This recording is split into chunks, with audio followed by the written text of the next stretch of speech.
Century Club. And then I've got to put 150 Italians running at each other. Should be big. That's only $50. Messy and hilarious. donated 200 yesterday, and or day before, and I attributed it to Century Club membership because that's what he did on brown paper tickets. Oh. What he meant to do was buy a ticket and a Century Club, and then Kenny said, "Well, put in another 50, and you can get 2 tickets plus your Century Club, and then give the other ticket to someone or whatever." So that's what the 50. Here's what we need. It's always so weird to me when ladies do their hair. We got an 8-quart here. Okay. Ladies, I have a great job for you. Well, actually, why don't you get him? Richard.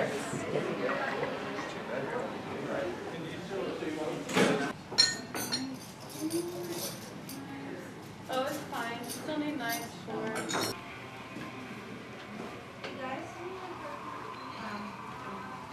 Where's this? Yes, you will get one. I'm making it right now. Oh, me too, I'm so late. I've got 161. Oh, okay, 216. I'll keep it. Yes. tell me now. Whoever else, I'm gonna need to go through and pick off more of those little stars and stuff. So let me know when you're ready, and I'll tell you what to do. Oh, the dessert dash stuff? Who has the dessert dash stuff? Okay.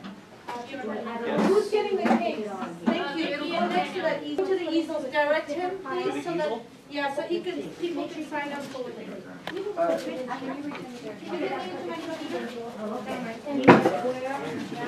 I brought mine. Works.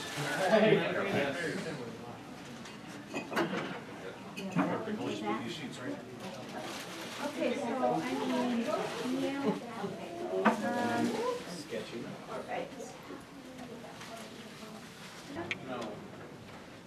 the pens have been laid out. Steakhouse. We'll continue to do that.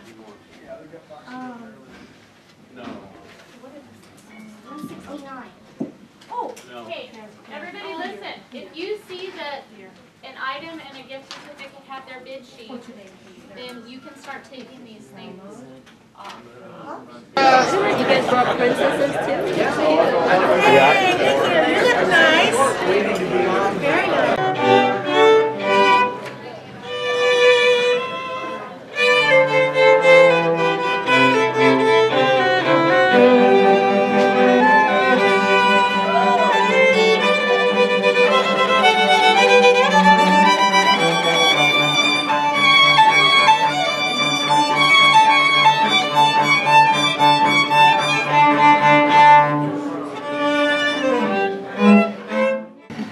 This last couple of weeks, I just got in front of the Appropriations Committee, and on that vantage point, all of the President's budget heads, all of his secretaries or his administrators come before us to ask for money. And they get to justify his budget to us, which it's been a pretty fun week, honestly. We had the Treasury Secretary in talking about how balanced the President's budget is, and I said, I had quite an exchange with him. I actually just said, wait a minute, does your budget actually ever come to balance? Does his budget ever balance? And he said, no, that's not what I mean. I mean, it's balanced, well-rounded. And I said, oh, you mean it has both tax increases and cuts in it. That's what your definition of balance is. And he said, yeah. And I said, well, funny, it's not that either. You got $1 trillion of taxes increases and $0 in net spending cuts. That's right. Zero. So it neither balances nor is it balanced. Some of the Democrats on the other side of the. Speaking of hold to account, let's talk about the CRC really quick. I had another fun exchange with another secretary just last week over this specific project. Our region would be paying a lot of money for a long time. Dozens of businesses, more than that, and hundreds of local jobs would be impacted, not to mention the families and the commuters that are going to be impacted by this. And last November, Clark County residents had the chance to weigh in officially via a vote on what they thought of how this project is drawn up. And you know what they said? They said that you can do better. They said we don't support this as this is written. And despite that, this is what was frustrating to me, is I had the Transportation Secretary in front of me, Ray LaHood. We're being told by him and others that many folks from DC, that we just have to accept this as it is. And that despite its design flaws or its costs or its problems, that this is the project, and we just have to like it. Well, I don't take my marching orders from secretaries in DC or from folks across the river. I take my marching orders from the people in this room, from the people at the QFC, the people at the grocery store, the people who are pumping gas. Those are the people that are my bosses. And I believe if we continue to stand our ground, we're going to see change. We're going to get what we need and what we can afford, what we want.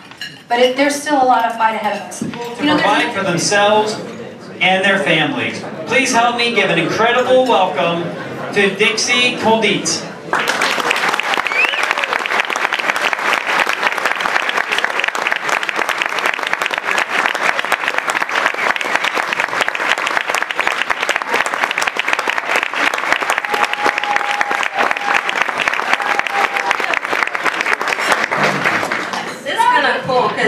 Today is actually when we were driving with my husband.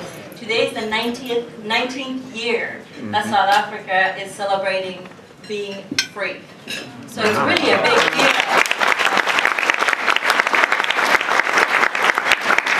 I thought I should start with that and realizing how old I am now. I'm like, it's been a long time since that happened. What was really amazing about that experience, kind of as I was driving, it kind of made me start to think about what was going on, and realizing at the time when that was happening in South Africa, it was so hard to think of people being oppressed or people not having the opportunities that we kind of sometimes take for granted. You know, in South Africa, you couldn't decide where you could live. You know, you were forced to live in a black township. You couldn't just suddenly go, you know what, I think Salmon Creek is kind of cooler than Battleground. You know, I said Battleground because that's where I lived, and Salmon Creek, that's also where I live, so I had to go with what I know. And you couldn't have those opportunities to do that. The government did a lot of things for you. And what I learned from the experience was that after a while of watching people and realizing that they would rather give up all that stuff. They would rather give up the free housing, the free medical, all the free things that the government gave us. They wanted to give it up so that they could be free. That freedom was worth giving up every single government thing. And then it makes us think of what was going on today. We're going to get free medical, which is not so free. And as I'm finding out, we have 8 children, so you can imagine my medical bill. I'm thinking I should talk to Jamie and figure out something. You know, you think about all the things that our government is offering to give us for free. I was taught very young that, you know, free things are not so free, right? And so when you look at what we're going through today, and you see people going, we'll give you our freedom. We're almost like running and saying, here, we're going to trade. We're going to trade our freedoms for all the free things that we can have. And you're going, how could you do that? And it's funny because a lot of immigrants, we all kind of sit and we're going, what are you doing, Americans? You know, I love this country. I love what it has to offer. And a lot of immigrants love this country because of that. You think of all the things that we could fight for. You know, we come to places like this, events like this, so that we can all band together and be able to say, hey guys, we are here and we want you to listen to us. You know, when I was running for the 19th district, one of the biggest things that I was asked was, so, you know, we like your message, we like what you have to offer, but how is it that you chose the Republican Party? You're black and you're a woman, what gives? You know, and I was thinking, well, you know, I must have missed the memo about the fact that I'm black.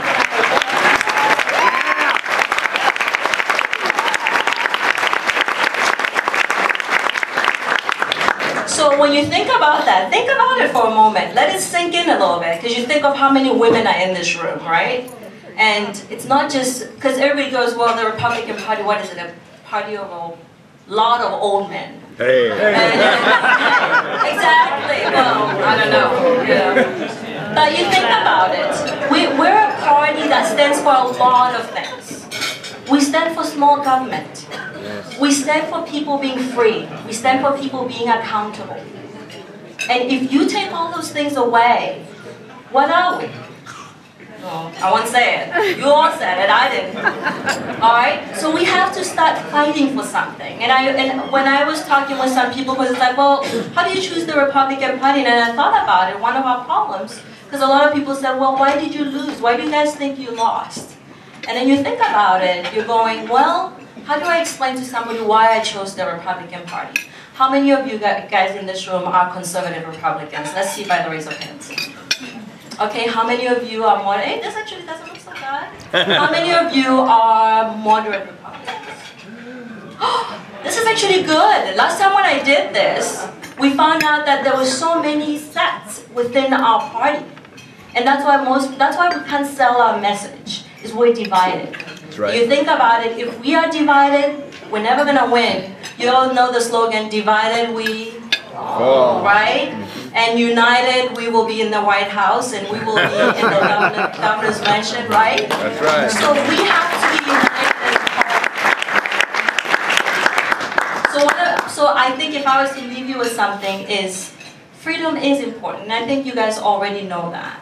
And that we shouldn't back off. When somebody says, you're black and you're a woman and that the Republican Party stands for something else, we need to stand up and say, you know what?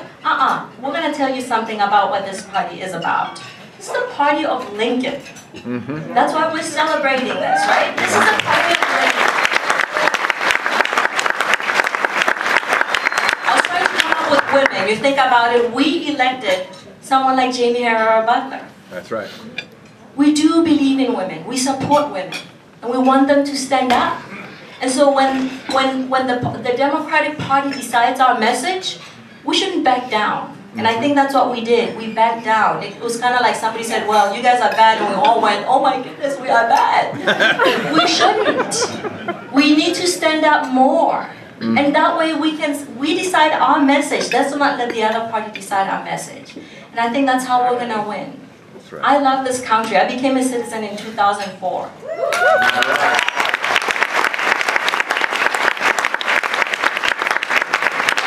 My family said to me, so I'm going to end with this one. My family said, why would you do that? And I said, well, you think about it. You know, when you guys are all stuck in some foreign country, me being with you, who do you think the Navy or the Marines are going to come and get first? We're an amazing country. God bless America. Thank you so much. Amen.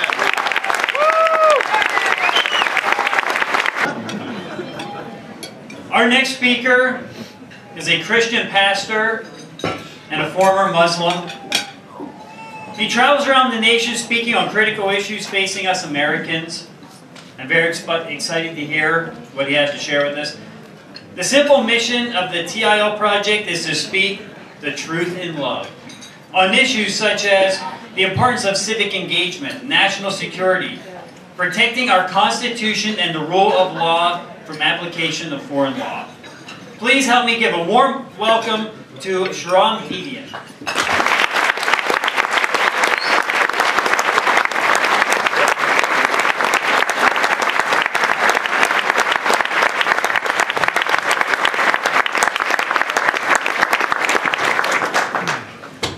Well, thank you. It's great to be with you here tonight. And first of all, it's great to be back in Vancouver, Clark County. And those of you who remember my run for governor, thank you for your support. Those of you who supported our campaign. I want to thank the organizers one more time, Linda and Steve and your team. Great job here tonight. Give them a big round of applause.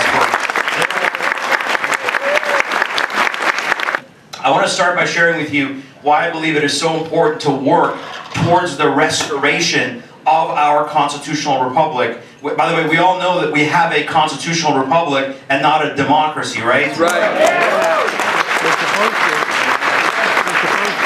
So, I was born in Iran. I left there in 1978, 6 weeks before the government was overthrown. And so when we came to America, my dad brought us over here for freedom, for the very principles that this nation represented. I witnessed my birth country lose all of its freedoms to an oppressive, tyrannical government. There is no freedom in Iran today.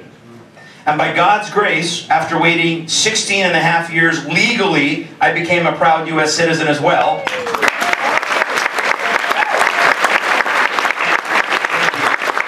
And by God's grace, almost 14 years ago, I became a follower of Jesus Christ. I became a Christian.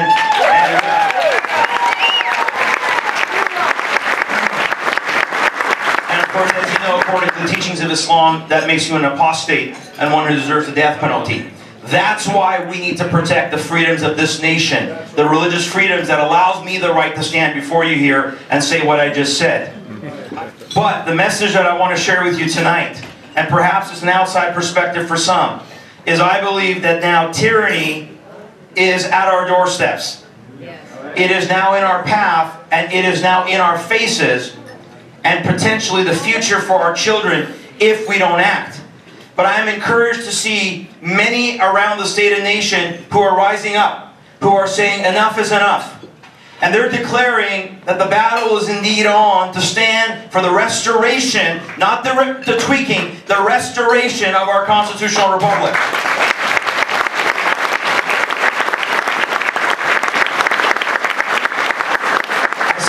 Of people who are proudly standing on our unalienable rights given to us by God, not by this government, but by God. Amen.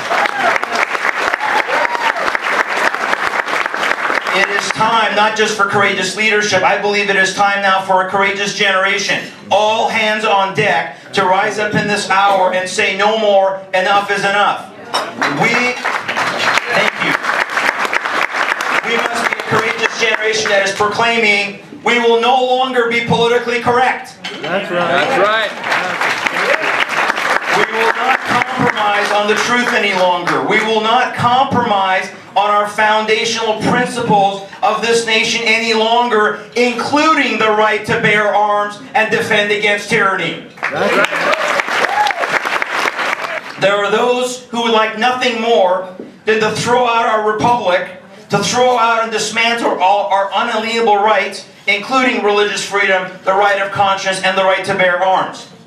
I have two things to say to those individuals. One, we must remember the high price that has been paid to secure our republic. That's right. Number two, I would be more than happy to buy you a one-way ticket to any socialist, communist, or Islam.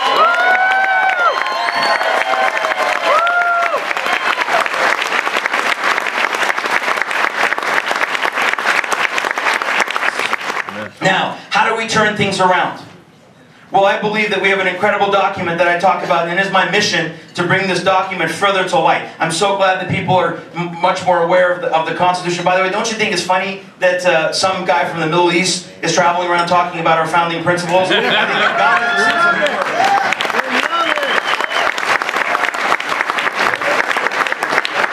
But I believe that it is time for us to reassert our birth certificate, the Declaration of Independence. This is, in my opinion, our lawful, constitutional, and biblical authority to stop the actions of our government, and that may include, just may include, not giving them our consent. Now, I'm asserting this. Folks, I believe we are coming full circle in this nation. That we are seeing the circumstances that brought forth 1776. And we're here again because we're seeing the long train of abuses of those unalienable rights. We are seeing the usurpation of the people and of God's natural law. We are seeing tyrannical actions. When a commander-in-chief has to say, if Congress won't do it, I will, and then qualify that I'm not a dictator, you know that something is not right. Thank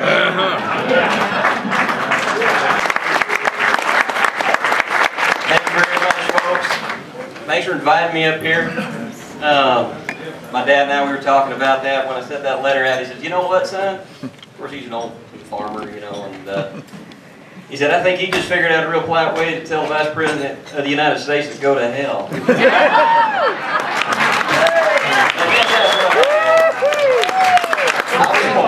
But I'm not up here tonight to talk about me.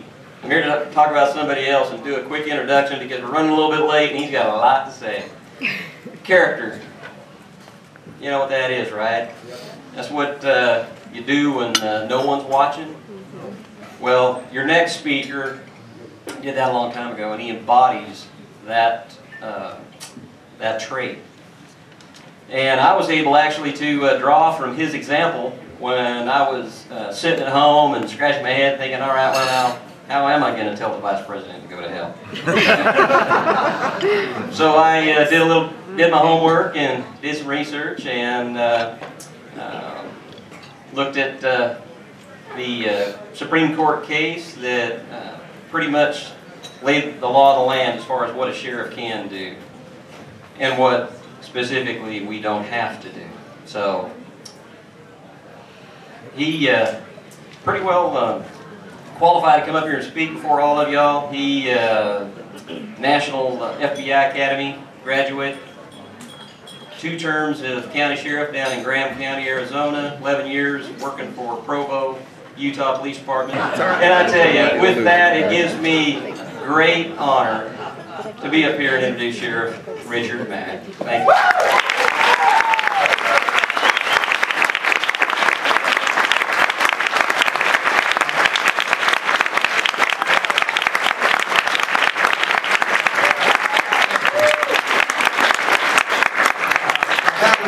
Tonight, we've started to lose some of the moderate Republicans.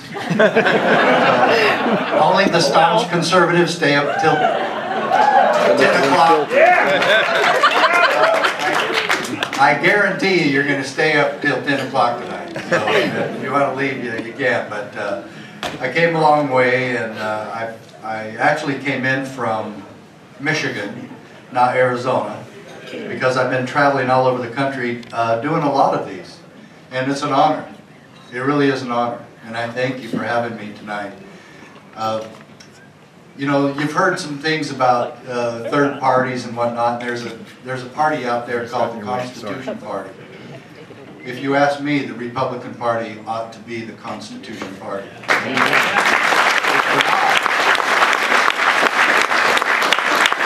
we're not, what are we doing? That's right. You know, I will tell you right now, this is the most critical time in our nation's history since the Civil War. And we are, and did Sharon leave? Get him in here, I'm going to talk about him. He actually was right about several things, and I use the actual word untouchables in every one of my speeches. And that's the synonym to the Bill of Rights. You can't touch it. And he was right about something else. This wasn't his accent talking. It is unalienable. It's not unalienable. It's not inalienable because it doesn't start with an I. It starts with UN. Okay? Unalienable. You cannot unalienable. You cannot put a lien on these rights. Government cannot lien these God-given rights.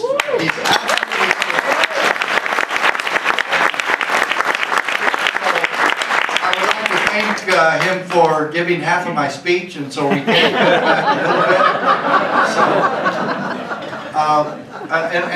I really wish that Jamie was still here, because the chance to talk to a congresswoman, someone who's in the heat of the battle in Washington, and I will tell her and all of you, I think that we have a better solution than what they have to offer us in Washington, D.C. Absolutely. And because I see no solution there. I'm sorry. I'm glad she's there, and I'm glad the few others that believe in American ideals are in Washington, but I still think that Washington, D.C. is a write-off. And the way we're going to take back America is we're going to have a constitutional sheriff in Lynn County with some constitutional county commissioners saying, these are the way we're going to do things here, and we will follow the Constitution, and you're not coming in here from Washington thinking that you're going to violate our rights and freedoms.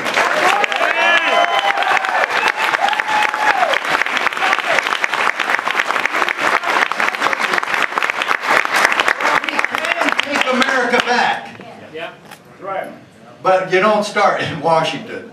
That's the problem. I'm going to tell you right now. It's in my books, it's on my website, so I'm not going to shrink from it. So any of you moderates that want to be shocked at what Sheriff Mack could say, how could he say that? because it's true. And I'm not pleased to tell you this. I hate saying this. I don't like saying this. But the greatest threat to our God-given constitutional American liberty, to our constitutional republic, is our own federal government. Great so.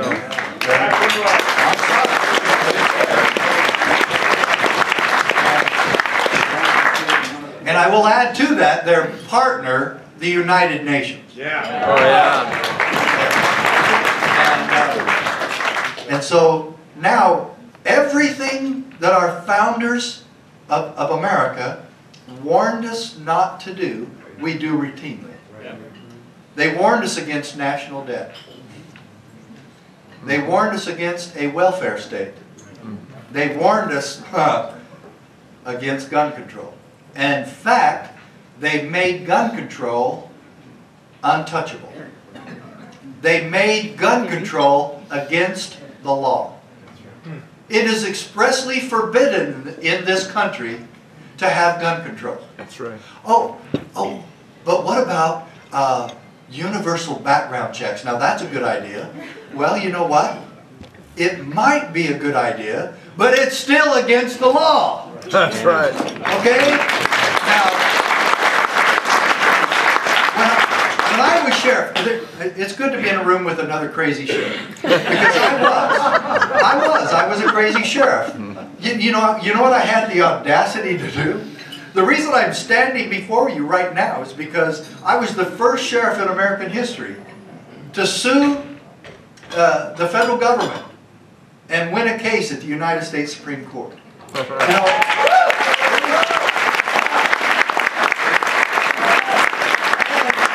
did you know that was the Clinton administration? All right. And I lived to tell about it. Yeah, you know, now seriously, I really did a lot of research, and I used to be a detective, and I really did a lot of research about this. And I looked all through the internet and every place else, and you know all the people that sued Bill Clinton, you know, and I guess I sued Bill Clinton because it was his administration that I was suing. Of all the people that ever went after Bill Clinton, you know, even way back when he was governor, I was the only one to sue Bill Clinton on a non-sexual matter. Well, that's good. My kids are really proud of that. Yeah. Could you imagine? No. That's it. Okay. We don't sue them anymore, especially in their own courts. We tell them no. We have Sheriff Muellers all across this country now, and if you'll go to our website, we have 450 sheriffs now who have signed on to do what Sheriff Mueller kind of started.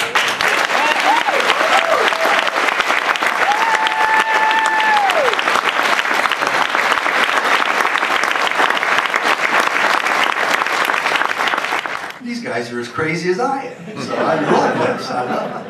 And so then when he told me that, I said, "Do you know any lawyer in Arizona that I could hire that's Supreme Court certified and knows what they're doing and knows the Constitution?" And he says, "Of course. Dave Hardy in Tucson, he used to work for us." So I called Hardy, hired him as my own lawyer, and on February 28th, 1994, the very day the Brady Bill took effect, my lawyer with the NRA lawyers filed in federal district court in Tucson, Arizona, in the courtroom of one Judge John M. Roll. Do you remember that name? Because on January 8th, 2011, he was shot and killed during the assassination attempt on Congresswoman Giffords. My judge who changed my life and stood on principle and stood on the Constitution and told his boss, "You exceeded your authority under Article 1, Section 8 of the U.S. Constitution, thereby impermissibly encroaching upon the powers retained by the states pursuant to the 10th Amendment." It was powerful. He also said in his ruling that Mac is thus forced to choose between keeping his oath or obeying the law. Folks, ask every one of your public officials when they're forced or have the quandary placed in front of them. Are you going to side with the stupid law, or are you going to keep your oath? Are you going to side with the people and the Constitution, or are you going to side with stupid laws? Have we ever done that in this country? Have we ever had stupid laws? How about let's go back to December 1st, 1955. Montgomery, Alabama, Rosa Parks. We arrested her. Do you remember the big time charge she got? Do you know why she was booked into jail? Sheriff Mueller, what would her booking sheet look like? Failure to give her seat to a white man. I don't think I could write such a stupid thing. And yet, we had two cops, sworn guards of our Constitution, who put handcuffs on her and hauled her off to jail because she wouldn't give her seat to a white man. Do we still put people at the back of the bus? Ask gun owners. Ask, how about my good brother and friend now, Vernon Hirschberger in Wisconsin, an Amish farmer who is facing jail time next month because he won't pasteurize his milk. Come on. Come on. And I've got to introduce somebody to you. David, stand up real quick. This is David Palmer. He lives out here. He's part of your Republican group out here. And he and I graduated from high school together. We just ran into each other tonight and haven't seen each other for 25 years.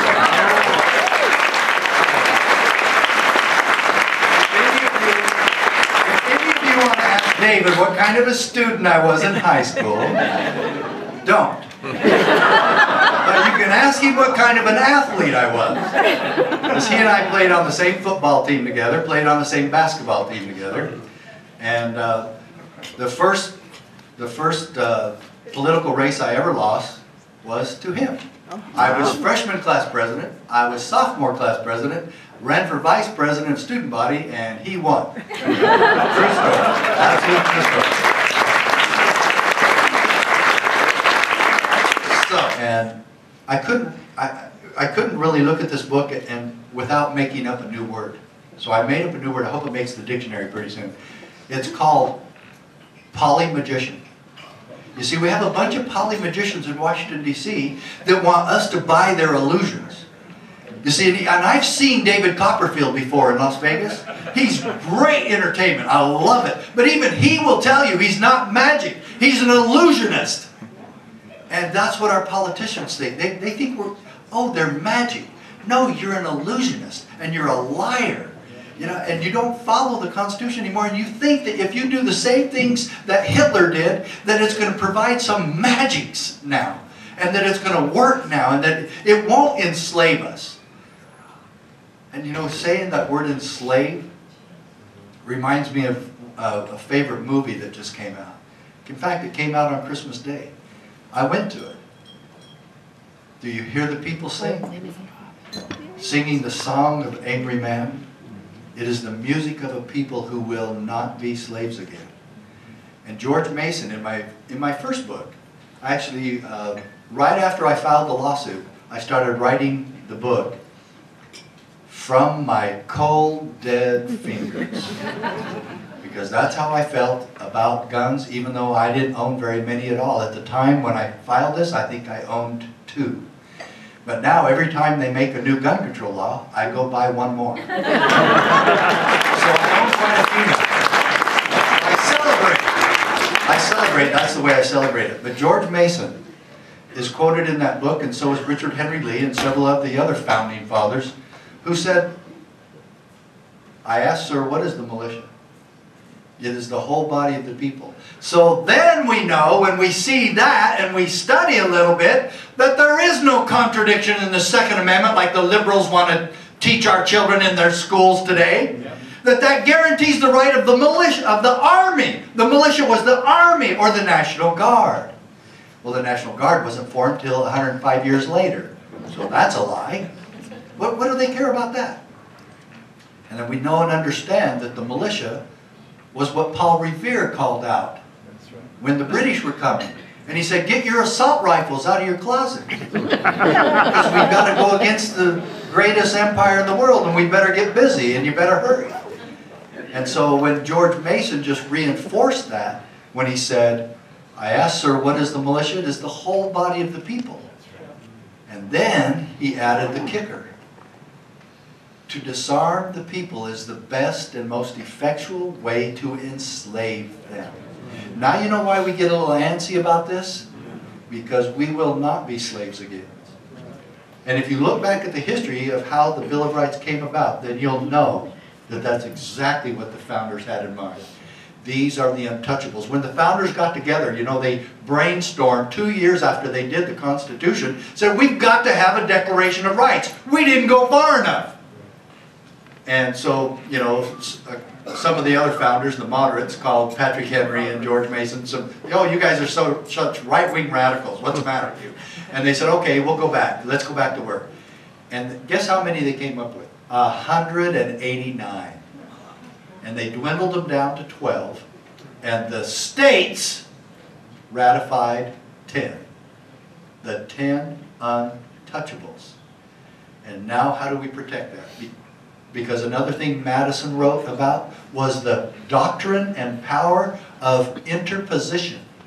That we would have sheriffs and county commissioners and city councilmen and women interpose on our behalf to protect us from being victimized by the federal government. This was way back then. Sounds like they were kind of prophetic, huh? That our job as local officials is to interpose on behalf of our citizens, even at the risk of losing our jobs, even at the risk of losing our lives. We will not succumb to the pressure or temptation to violate our oath and violate the Constitution to fit in to today's political correctness. That's right. If we're going to secure America, and he was absolutely correct when he said, we've got to get back to those principles. My dear friends, don't move forward. That was Barack Obama's propaganda scheme in his election bid. Forward. Do you know that's a communist terminology? It is. It is. You see, my good friends, the answer is behind us. It's in our past and it's in our history.